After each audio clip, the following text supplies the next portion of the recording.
Apa itu Meta Ads? Perhatian, dilarang copy paste, mengedarkan ulang atau dengan sengaja membajak semua isi materi tanpa seizin strategi properti. Konsekuensinya, kamu akan saya blacklist dan seumur hidupmu pasti nggak akan berkah. Disclaimer, seluruh materi berdasarkan study case dari strategi properti dalam melayani konsultasi dan memasarkan produk sendiri. Budayakan praktek dengan sungguh-sungguh terlebih dahulu. Lalu bertanya sesuai dengan tahapan pembelajaran. Hasil dari penerapan e-course ini baik profit maupun boncos lebih dipengaruhi oleh apa yang ada di luar dashboard. Apa itu Meta Ads? Definisi singkat dari Meta Ads adalah platform periklanan yang mencakup berbagai kanal tuh milik Meta. Ya seperti Facebook, Instagram, Messenger, dan juga audience network yang dimiliki oleh Meta atau Facebook. Nah, kemudian Meta Ads itu apa aja sih? Ada di situ ada apa aja gitu. Itu targeted marketing, memungkinkan iklan itu menjadi sangat spesifik. Menyasar audiens berdasarkan demografi, minat, perilaku ya behavior gitu. Kemudian nanti juga dari sisi locationnya seperti itu. Itu semua bisa dilakukan di Meta. Lalu tujuan yang beragam ya. Jadi kita bisa macam-macam objektif di sini. Dari mulai awareness ya, kita ingin mendapatkan perhatian dari orang ya, hingga ke konversi atau jualan ya atau selling gitu ya. Meta Ads menyediakan berbagai pilihan objektif untuk setiap tahapan dari customer journey. Jadi ini menarik sekali ya. Jadi teman-teman harus mulai menggunakan Meta Ads. Kelebihan Meta Ads dibandingkan paid traffic lainnya. Nah, di sini adalah jangkauannya ya. Reach-nya itu sangat global ya. Anda mau jualan di Amerika, mau jualan di Australia, mau jual di Jepang ataupun mau jual di Malaysia misalkan, itu bisa banget. Jadi jangkauan audiens itu global dan kita bisa spesifikin, nanti kita bisa custom ya, kita mau menyasar kemana. Lalu dia advance targeting, nanti targeting itu bisa diatur ya, ada custom audiensnya, ada lookalike-nya, kemudian kita bisa nanti tuh sekarang tuh sudah ada yang namanya Advantage Plus gitu ya. Jadi akan banyak sekali pilihan-pilihan dari audiens yang tertarget gitu ya, yang bisa kita pakai.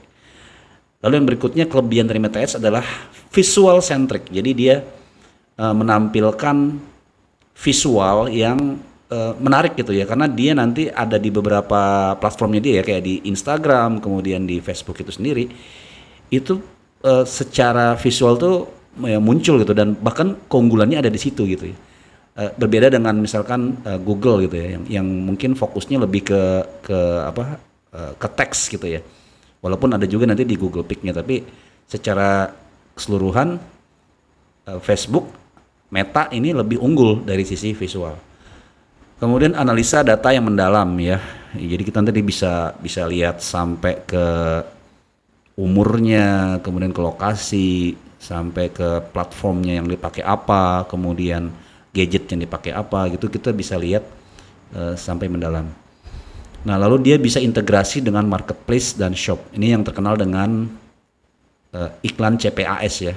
Itu nanti kita bisa integrasikan iklan dari Shopee, iklan dari mana lagi ya, dari TikTok gitu. Itu kita maaf bukan TikTok, dari Tokopedia misalnya, itu bisa digabungkan ya. Tapi biasanya orang pakai Shopee ya. Nah, kenapa sekarang harus menggunakan Meta Ads ya? Yang paling utama adalah adaptasi market ya. Teman-teman jangan lagi hanya mengandalkan konvensional marketing, walaupun kalau menurut saya konvensional marketing itu masih sangat powerful juga, tapi harus dibantu, harus disupport dengan digital marketing. Salah satunya adalah menggunakan Meta Ads. Kemudian efektivitas biaya, efektif banget, memang sangat-sangat murah ya, dan bisa dengan biaya yang minim gitu ya, kita bisa menghasilkan something lah dari Meta Ads ini. Jadi ya kita pergunakan lah kelebihan dari Meta Ads ini. Kemudian perubahan algoritma search engine. Jadi ini memang repot nih ya, kalau di search engine itu kan pemain-pemain besar sekarang corporate itu sudah masuk ke Google gitu ya, mereka dengan source yang sangat lengkap gitu ya, ada biayanya, ada timnya, ada expertise-nya di situ. Mereka akhirnya menguasai lini masanya, namanya misalnya itu page one-nya gitu ya, halaman satunya Google itu ya dikuasai oleh pemain-pemain besar ya. Makanya kalau kamu yang jualan jilbab, kamu jualan produk-produk yang umum gitu ya, itu mostly dikuasai oleh marketplace. Bahkan properti pun sama ya, properti pun kalau kita lihat di page one-nya itu rata-rata adalah marketplace besar ya, kayak rumah 123, rumahku atau macam-macam lah gitu ya, itu dikuasai oleh mereka. Nah makanya menggunakan Meta Ads itu adalah salah satu solusi. Nah kemudian alasannya adalah kemampuan retargeting. Nah itu yang kalau menurut saya inilah senjata pamungkasnya gitu ya, Meta Ads itu kita bisa melakukan retargeting sehingga kita bisa memaksimalkan profit.